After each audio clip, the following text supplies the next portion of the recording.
वाल्मीकि रामायण प्रकरण 6 राक्षसों का परिचय। यज्ञ संपन्न हुआ, उसके बाद चारों राजकुमारों का जन्म हुआ, राम, भरत, लक्ष्मण और शत्रुघ्न। लेकिन पृथ्वी पर रावण का आतंक बढ़ता गया। देवता, गंधर्व और ऋषि मुनि सभी भगवान ब्रह्मा के पास पहुंचते हैं। वो रावण की दुष्टता और उत्पीड़न के बारे में शिकायत करते हैं। रावण को ब्रह्मा से वरदान मिला था, जिससे वो देवताओं, राक्षसों, गंधर्वों, नागों और अन्य शक्तियों से अमर हो गया था।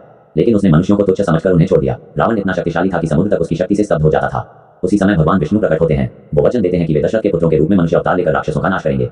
रावण की मृत्यु मनुष्यों के हाथों ही संभव थी। वाल्मीकि जी बताते हैं कि रामायण केवल एक युद्ध कथा नहीं है, बल्कि धर्म, अर्थ, काम और मोक्ष इन 4 प्रमुख लक्ष्यों का मार्गदर्शन करती है।